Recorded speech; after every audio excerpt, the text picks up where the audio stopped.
ই passport বা electronic passport 2024 সালের পর ভারতবর্ষের কিছু কিছু শহরে রেডিও ফ্রিকোয়েন্সি আইডেন্টিফিকেশন ডিভাইস লাগানো একটি বিশেষ ধরনের পাসপোর্ট শুরু করা হয়েছে এবং পাসপোর্টের পৃষ্ঠাগুলোর মধ্যে এমবেডেড করা থাকছে একটি অ্যান্টেনা।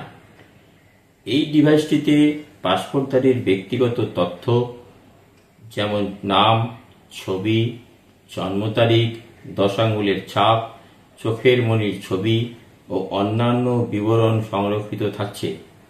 আরও কিছু পাসপোর্ট সেবা কেন্দ্রে নতুন পাসপোর্ট আবেদনকারীকে ও যারা পুরনো পাসপোর্ট রিনিউ করবেন তাদের ইলেকট্রনিক সুবিধাযুক্ত ই পাসপোর্ট 2.0 ইস্যু করা হচ্ছে।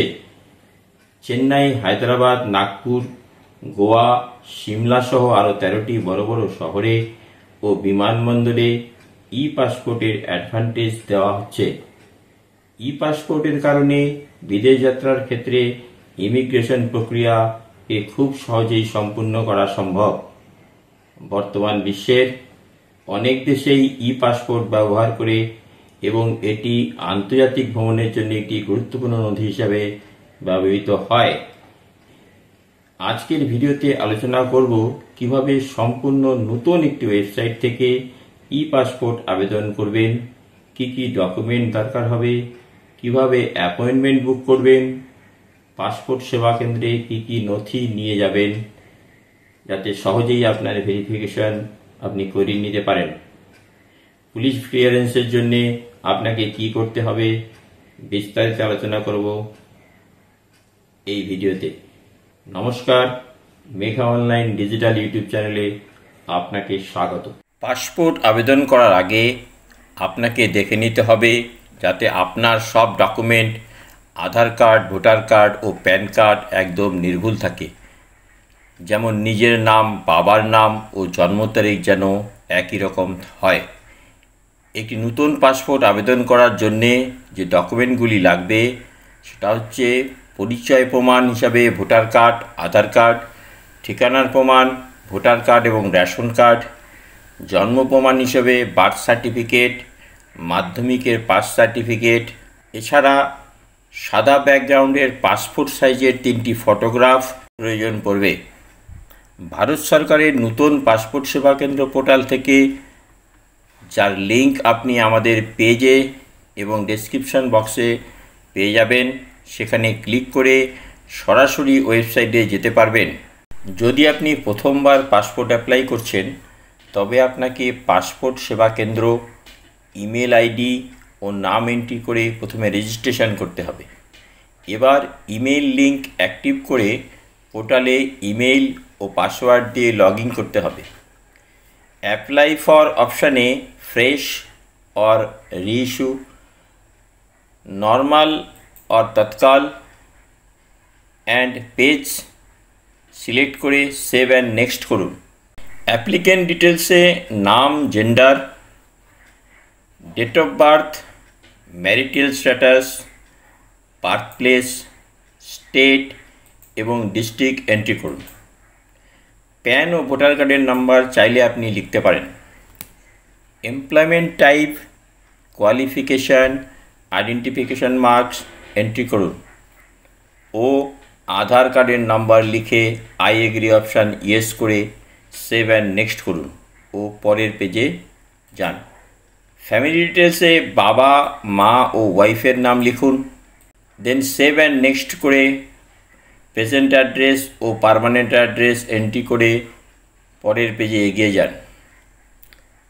ইমার্জেন্সি কন্ট্যাক্ট, আপনার পরিচিত একজনের নাম ও মোবাইল নম্বর লিখে সেভ অ্যান্ড নেক্সট করুন। এবার যদি আপনার পূর্বের কোনো পাসপোর্ট থাকে তার ডিটেলস ফিল করুন ও নেক্সট করে এগিয়ে যান। যদি আপনার কোনো ক্রিমিনাল রেকর্ড না থাকে তবে সবগুলো নো করে সেভ অ্যান্ড নেক্সট করে পরের পেজে যান ও পাসপোর্টের প্রিভিউ ভালো করে দেখে নিন। তারপর আই এগ্রি টিক করে সেভ অ্যান্ড নেক্সট করুন। আপনি চাইলে এখানে birth proof oh residential proof upload করতে পারেন। এরপর ডিক্লারেশন টিক করুন, আই এগ্রি করে সেভ করুন ও ফর্ম প্রিভিউ ভালো করে দেখে নিন। যদি সব ঠিক থাকে তবে প্রিভিউ ক্লোজ করে ফর্ম ফাইনালি সাবমিট করে দিন। পেমেন্ট অপশান থেকে কিউআর কোড বা ডেবিট কার্ড ব্যবহার করে পেমেন্ট কমপ্লিট করুন। এরপর প্রিন্ট আউট বের করে নিন। অ্যাপয়েন্টমেন্ট বুক করার জন্যে আপনি আপনার সুবিধা মতো পাসপোর্ট সেবা কেন্দ্র ও ভেরিফিকেশনের ডেট নিতে পারবেন। পাসপোর্ট সেবা কেন্দ্র ভেরিফিকেশনে যাওয়ার সময় ভোটার, আধার, প্যান ও বার্থ সার্টিফিকেট বা মাধ্যমিকের পাস সার্টিফিকেটের অরিজিনাল কপি সঙ্গে রাখুন। আপনার ভেরিফিকেশন সাকসেসফুল হয়ে যাওয়ার 12-15 দিনের মধ্যে পুলিশ ক্লিয়ারেন্সের জন্য আপনার ডকুমেন্ট থানায় পাঠিয়ে দেওয়া হবে। নতুন আদেশ অনুযায়ী ভেরিফিকেশনের জন্যে পুলিশ আপনার বাড়িতে যাবে। এর জন্যে আপনাকে যে ডকুমেন্টগুলি রেডি করে রাখতে হবে সেগুলো জমির দলিল, নিজের অথবা বাবার, প্রধানের বা এক্সিকিউটিভ অফিসারের বাসিন্দা সার্টিফিকেট, পরিচয় প্রমাণ হিসাবে ভোটার কার্ড, আধার কার্ড, ঠিকানার প্রমাণ হিসেবে রেশন কার্ড, ভোটার কার্ড, জন্ম প্রমাণের বার্থ সার্টিফিকেট বা মাধ্যমিকের পাস সার্টিফিকেট এগুলো প্রয়োজন হবে। পুলিশ ক্লিয়ারেন্স সার্টিফিকেট প্রক্রিয়া কমপ্লিট হয়ে গেলে কিছুদিনের মধ্যেই পাসপোর্ট রেজিস্টার্ড পোস্টের দ্বারা আপনি হাতে পেয়ে যাবেন। যদি পাসপোর্ট সংক্রান্ত আরও কিছু প্রশ্ন থাকে তবে কমেন্ট করুন ও ভিডিও ভালো লাগলে সাবস্ক্রাইব, লাইক ও শেয়ার করে আমাদের চ্যানেলের সাথে থাকুন পরবর্তী আপডেট পাওয়ার জন্যে। আজ এই পর্যন্তই। ধন্যবাদ।